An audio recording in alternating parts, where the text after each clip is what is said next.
ವೀಕ್ಷಕರೇ, ಇವತ್ತು ಔಷಧೀಯ ಗುಣಗಳು ಹೊಂದಿರತಕ್ಕಂತ ಕಾಫಿನ ಮನೇಲೇನೆ ಹೇಗ್ ಮಾಡ್ಕೊಬಹುದು ಅನ್ನೋದನ್ನ ತೋರಿಸ್ಕೊಡ್ತೀನಿ. ನೀವ್ ನೋಡ್ತಾ ಇದ್ದೀರಾ ವಿಜಯ ಕರ್ನಾಟಕ. ಈ ಮೆಡಿಸಿನ್ ಕಾಫಿ ನಮ್ಮ ಶೀತ ಕೆಮ್ಮನ್ನ ಕಮ್ಮಿ ಮಾಡುತ್ತೆ ಮತ್ತೆ ತಲೆನೋವನ್ನು ಕೂಡ ಕಮ್ಮಿ ಮಾಡುತ್ತೆ. ಸೊ ಬನ್ನಿ, ಈ ಕಾಫಿ ಮಾಡ್ಕೊಳ್ಳೋದಕ್ಕೆ ಏನೆಲ್ಲ ಇಟ್ಕೊಂಡಿದೀನಿ ಅಂತ ತೋರಿಸ್ತೀನಿ. ನಮಗ್ ಬೇಕಾಗಿರೋದು ಶುಂಠಿ ಪುಡಿ. ನೀವು ಬೇಕಿದ್ರೆ ಹಸಿ ಶುಂಠಿ ಆದ್ರೂ ತಗೊಬಹುದು, ಇಲ್ಲಾಂದ್ರೆ ಶುಂಠಿ ಪುಡಿನಾದ್ರೂ ತಗೊಬಹುದು.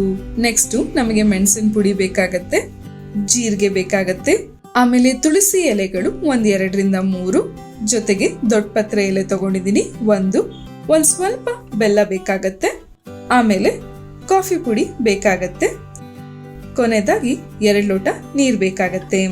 ಮೊದಲು 2 ಲೋಟದಷ್ಟು ನೀರನ್ನ ಹಾಕೊಳ್ಳೋಣ. ಇವಾಗ ಈ ನೀರ್ ಬಿಸಿ ಆಗ್ತಿದ್ದಂಗೆನೆ ಸ್ವಲ್ಪ ಶುಂಠಿ ಪುಡಿನ ಹಾಕೊಳ್ಳೋಣ. ನೆಕ್ಸ್ಟ್ ಅದ್ರ ಜೊತೆ ಮೆಣಸಿನ ಪುಡಿನ ಹಾಕೊಬೇಕು. ಮೆಣಸಿನ ಪುಡಿ 1/2 ಸ್ಪೂನ್ ಅಷ್ಟು ಹಾಕೊಳ್ಳಿ. ಆಮೇಲೆ ಬಿಸಿ ಆಗಕ್ಕೆ ಬಿಡಿ. ಚೆನ್ನಾಗಿ ಬಿಸಿ ಆಗ್ತಿದ್ದಂಗೆನೆ ದೊಡ್ಡ ಪತ್ರೆ ಎಲೆನ ಕಟ್ ಮಾಡ್ಬಿಟ್ಟು ಹಾಕೊಬೇಕು. ಆಮೇಲೆ ತುಳಸಿ ಎಲೆನೂ ಕೂಡ ಹಾಕೊಬೇಕು. ನಾವು ತುಳಸಿ ಎಲೆ ಬಳಸೋದ್ರಿಂದ ಶೀತ ಕೆಮ್ಮನ್ನ ಕಮ್ಮಿ ಮಾಡಿಸೋದಕ್ಕೆ ಸಹಾಯ ಮಾಡುತ್ತೆ. ಯಾಕೆ ಅಂತ ಹೇಳಿದ್ರೆ ನಮ್ಮ ದೇಹದಲ್ಲಿರುವ ಆಂಟಿಬಾಡೀಸ್ನ ಹೆಚ್ಚಿಸುತ್ತೆ. ಹಾಗಾಗಿ ಏನೇ ಇನ್ಫೆಕ್ಷನ್ ಬಾರದೇ ಇರೋ ಹಾಗೆ ಕಾಪಾಡುತ್ತೆ. ಇನ್ನ ದೊಡ್ಡ ಪತ್ರೆ ಎಲೆ ಕೆಮ್ಮಿಗೆ ತುಂಬಾನೇ ಒಳ್ಳೆಯದು. ಅದಷ್ಟೇ ಅಲ್ಲದೆ ಗಂಟ್ಲು ಕರ್ತಾ ಇದ್ರೆ ಅದನ್ನು ಕೂಡ ಕಮ್ಮಿ ಮಾಡುತ್ತೆ. ನೀರು ಬಿಸಿ ಆಗ್ತಿದ್ದಂಗೆ ರುಚಿಗೆ ತಕ್ಕಷ್ಟು ಬೆಲ್ಲನ ಹಾಕೊಂಡ್ಬಿಡೋಣ. ಜೀರಿಗೆ ಬೇಕಾಗತ್ತೆ,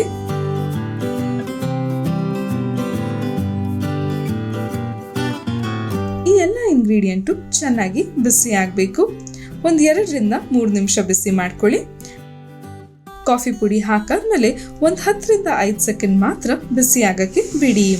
ಆಮೇಲೆ ಸ್ಟವ್ನ ಆಫ್ ಮಾಡ್ಕೊಳ್ಳಿ. ಸ್ಟವ್ ಆಫ್ ಮಾಡಾದ್ಮೇಲೆ ನಾವಿದ್ನ ಶೋಧಿಸ್ಕೊಂಡು 1 ಲೋಟಕ್ಕೆ ಹಾಕೊಳ್ಳೋಣ. ಈ ಕಾಫಿನ ದಿನಕ್ಕೆ 1 ಗ್ಲಾಸ್ ಅಷ್ಟು ಕುಡಿಬೇಕು. ಈ ಕಾಫಿ ಮಾಡಿ ಕುಡಿಯೋದ್ರಿಂದ ಕೆಮ್ಮು, ಶೀತ, ತಲೆನೋವು ಕಮ್ಮಿ ಮಾಡುತ್ತೆ. ಯಾಕೆಂದ್ರೆ ಇದಕ್ಕೆ ಬಳಸಿರುವಂತಹ ಶುಂಠಿ ಪುಡಿ ಆಗಿರ್ಬೋದು, ಇಲ್ಲ ಮೆಣಸಿನ ಪುಡಿ ಆಗಿರ್ಬೋದು, ಈವನ್ ಜೀರಿಗೆ ಪುಡಿನೂ ಕೂಡ ಕೆಮ್ಮು ಮತ್ತೆ ಶೀತನ ಕಮ್ಮಿ ಮಾಡೋದಕ್ಕೆ ಸಹಾಯ ಮಾಡುತ್ತೆ.